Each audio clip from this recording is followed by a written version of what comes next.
Hello, I'm Gus Downing, publisher and editor of the D&D Daily, and this is the LP News Network. We're here today with John Bartolac, excuse me. That's okay. Senior Manager, Industry Segments Team and North American Cyber Strategy for Axis Communications. Network surveillance technologies continue to revolutionize the way retail professionals work with not just loss prevention, but also with store optimization, operational efficiencies, and enhancements to the overall customer experience.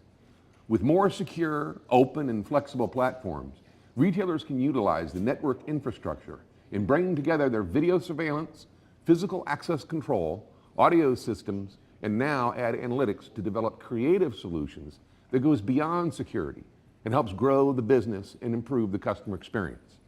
As the global leader in network video, Axis Communications is driving the industry by continually launching innovative solutions to help you create the smart stores of the future.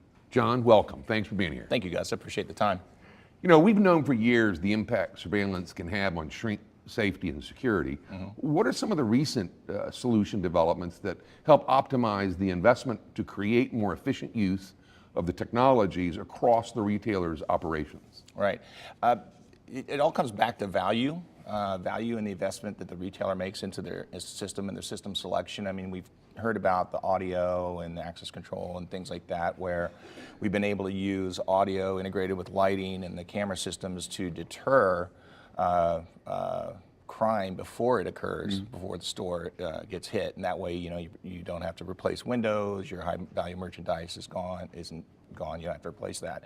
But with recent analytics developments, there's other things that can be done with the data, the video data, beyond just loss prevention and physical security.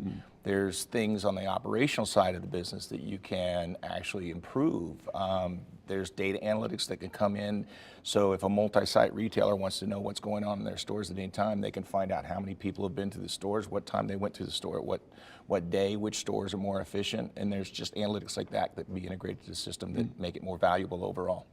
You know, what advice do you have for our viewers and about how operations and marketing can work alongside loss prevention to gather internal support for these new solutions and technologies? Yeah, that's a great question, because if you really think about the solutions that we just talked about, we've always looked at the safety and the loss prevention side of it, but we may be able to leverage the value of the solutions to the marketing side of the operation and the operational efficiency of the retailer. I mean, it goes beyond just loss prevention now. We're talking about improving the overall customer experience and improving the operational effectiveness of the retailer as well.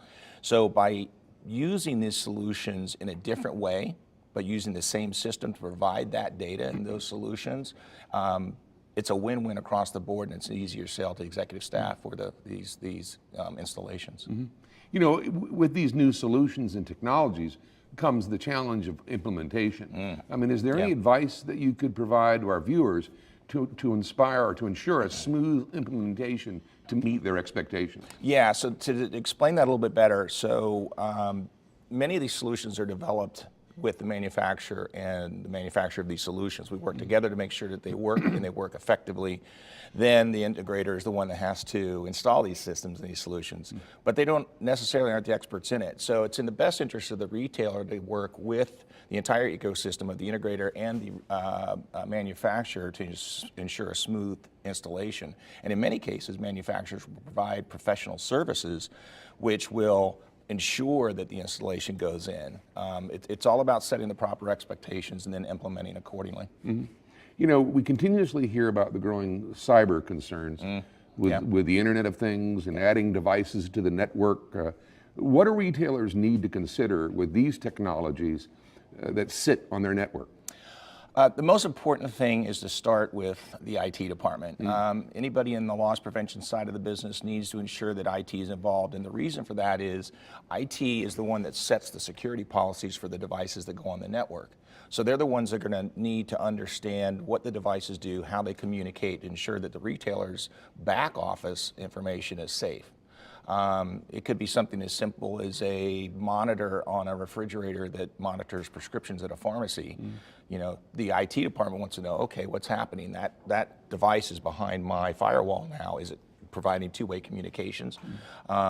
So those kinds of simple tools are the best thing to start with. And then, of course, bring in the manufacturer as well, because we have the best data on those devices.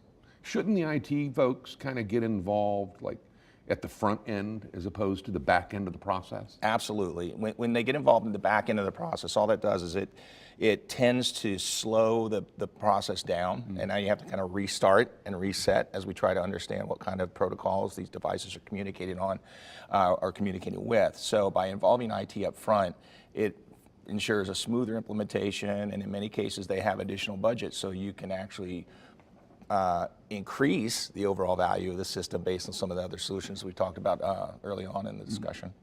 You know, as it relates to the Internet of Things and setting standards for the development of new product, I mean, I continuously read that they really haven't set any standards, that, you know, a lot of these manufacturers are designing this stuff, getting it to market as quickly as possible. Security is kind of a secondhand, even if it's well thought of during the process. I mean, is Access taking a position there? Are you guys getting involved with some of these folks in the manufacturing side from an IoT standpoint? Yeah, we do. There's things that we do with industry associations to take a look at standards and the importance of standards as it relates to the devices and the systems are part of our world, and especially for the retail community. In some cases, there are standards in place. You know, when you talk about UL and NFPA and some of these other standards organizations, but in many cases, there are not. So we'll work with the different industry associations and the standards organizations to take a look at what types of standards should we apply without being too constrictive on the development from a manufacturing perspective. When it comes to things like Internet of Things and cyber, it's such a new frontier for the security industry that we're at what I would say more of a guidelines and best practices stage. But there are development and works in place right now with organizations like NIST, NIST, and UL even to investigate should we have standards. There's some debate whether that'd be a good thing or a bad thing for the industry overall, because that could tend to hinder our creativity and be able to provide solutions. So, well, it's great to hear, though, that your Access is proactive in that regard. Yeah, that's wonderful. Yeah, and the other thing that's important too is when we talk about cyber and the Internet of Things is vulnerabilities. You know, everybody is vulnerable. There's no one that's cyber secure out there to the point that they can't be affected in some way, shape, or form. All you can do is be proactive. So it's important to work with organizations that have vulnerability policies in place. I was at a recent conference, a cyber conference, and they were talking about ensuring that as a manufacturer and a customer, you have a front door for your customers to address these vulnerabilities, because in many cases, IT department are running tests on their systems, and our devices are part of that, and you just don't want to get caught off guard. Yeah. John, thanks for being here today. We Thank you, Gus. I appreciate it. Appreciate the time. Well, that's it for this episode, ladies and gentlemen. We'd like to thank you for watching. And until next time, let's keep them all safe out there.